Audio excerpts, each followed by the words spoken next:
70-75% off of items in the store. They are really going through their inventory. Unfortunately, and I did go there to see if I can get me a clearance pair of Beats by Dre. Nah, that didn't happen. That didn't happen. They actually took that portion of their inventory out of their retail stores. So unfortunately for me, I couldn't find a Beats by Dre headset for 50% off. That would have been really cool. But what we want to do again is just to continue, maybe for the next 5 minutes or so, talking about what you and I can learn from big box failures. It is very critical. It's very important for you and I to watch what goes on in the marketplace. It's very important for you and I to watch what other businesses are doing. Businesses that are larger than you and I.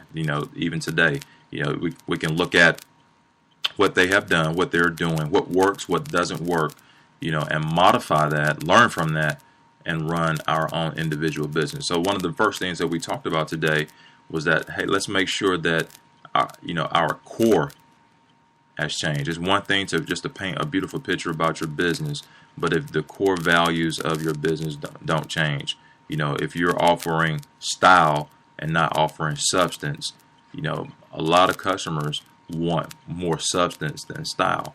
Yes, you look cool, all right, but how much substance are you offering? All right, so simply the external is not going to cut it.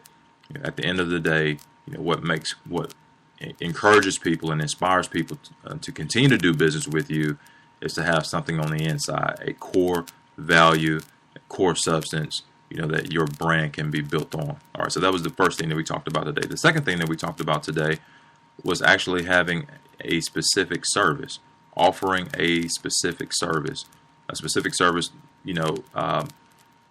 that your business has been built around, or you can build your business around.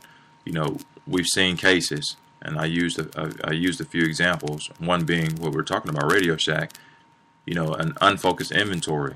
So if we walk into your retail establishment, if we visit your website online, if we visit your Facebook page, and we leave that page, or we leave that interaction with you confused, then that automatically labels your brand as confused.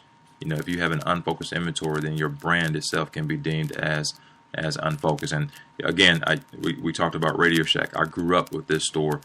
Going in, not only could I buy me some AA and AAA batteries, I could buy capacitors and a cell phone. Their inventory was not very focused, which made their brand not focused. So I want to encourage you today, those of you that are in our listening audience, to have a specific brand. Okay. Now, the third thing, and this goes against literally what everything that maybe you've been taught, I've been taught. I was raised this way. Matter of fact, my first retail job, I can remember the gentleman's name. I'm not going to call his name, but I can remember him sitting down with me and telling me, hey, Greg, the customers are always right.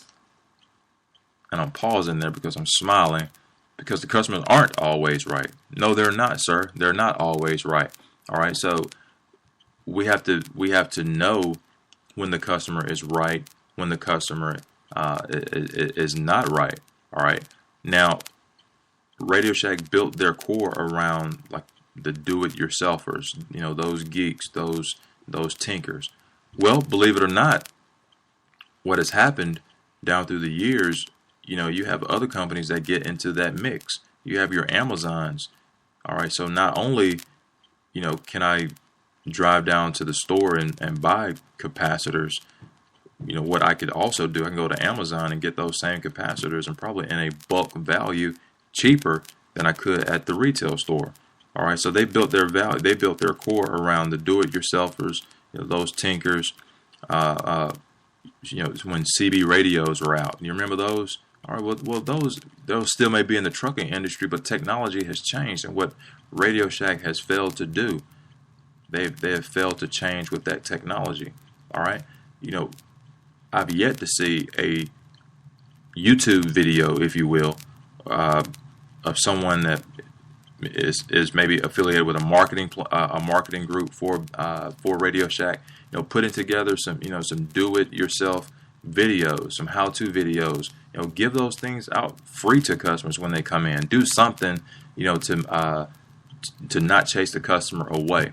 So customers are smarter now. We have access to the internet. We have access to smartphones.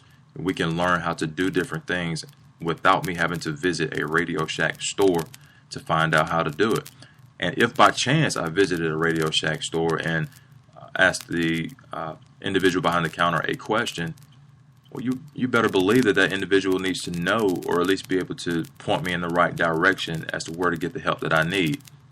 Again, as I mentioned earlier before the commercial break, the customer service was substandard. One good thing that you'll find out when you walk into, let's say, a different location, a different big box location, for example, Best Buy, the individuals there, they're not commission based, but they just have a wide array of knowledge. When you talk to an individual, in the television department, all right, what's labeled as home theater now, it's the home theater department, and this individual talks to you about pixels, and he talks to you about the smart TVs. Well, guess what? He at least, number one, sounds enthused. He sounds that he like he knows what in the world he's talking about. You walk into a Radio Shack location and talk to that individual there. You just get that feeling that there's a disconnect there. You go to the computer department at Best Buy and talk to one of those individuals there, and that individual's talking to you about the new MacBook Pros, all right, or the new iMac. Well, guess what? He or she they've been through training, they've been through proper training. There are online courses available to the Best Buy employees there where they can just fill their head with knowledge. All right, I was there not too long ago. I was asking one of their employees about an LCD. I was looking at maybe getting a second monitor for the office.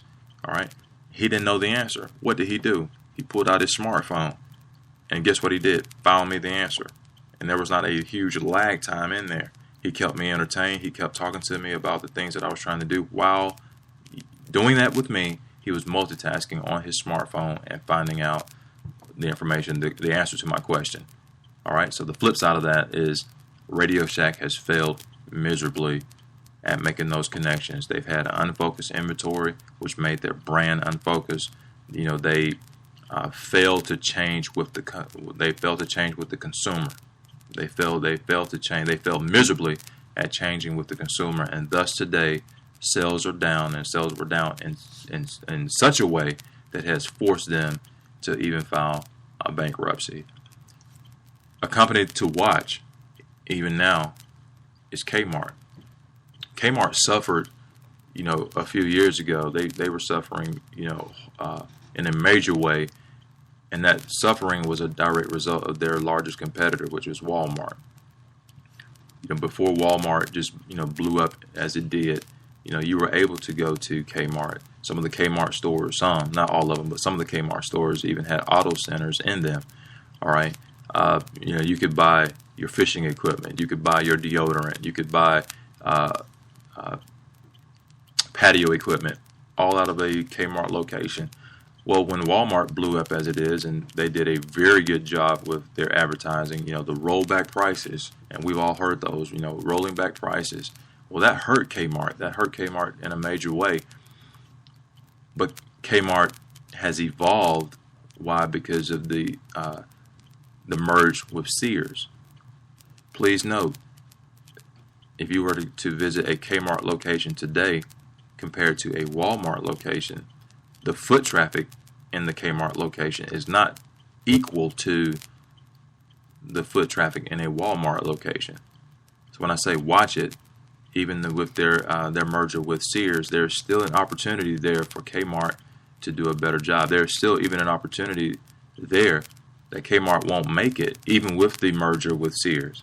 All right, the Sears brand, the Craftsman tool brand, I believe it's Kim Kardashian has her line of clothing in Sears locations. Well, that, again, there's that focus on that celebrity. There's that focus on, aligning yourself with something popular. Okay, but again, if you were to walk into a Kmart location compared to a Walmart location, the foot traffic is down considerably. Now, one thing I will give Kmart, and this could be a direct result of their lack of foot traffic. I will give Kmart this. I will give the fact that they do have what I'm going to label as a little bit better customer service. You're in and out of the stores quicker than as opposed to going to a Walmart location. I believe that if Kmart wanted to even up the ante a little bit, I believe they should consider getting into the food business. I really think that. So today we wanted to talk about, again, what we can learn from big box failures. It is our hope here at CSBJ, Connection Small Business Journal, that we put out the information that you need to help you to actually be successful. We, as small business owners, we can definitely learn from a big box failure. We can learn from the dime of somebody else and not necessarily ours. We do not have to make the same mistakes that other businesses have made. We do not have to make the same mistakes that big box companies are yet making.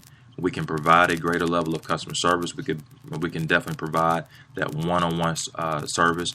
We can remain focused in our inventory. We can remain focused with our brand. We can remain focused with our services. And when we do that, it makes the totality of our brand look a little bit more focused as well. So this has been Greg Wilson with CSBJ Radio. Follow us online, www.connectionssbj.com, our Facebook page, facebook.com/connectionssbj. If you're interested in advertising with us, our telephone number directly, 706-289-7863 or area code 256-474-5216. Give us a call. We would love to advertise your business. We would even love to do a spotlight on you. Give us a call today. Again, this has been Greg Wilson with CSBJ Radio. And remember, we, as small business owners, can definitely learn from big box failures.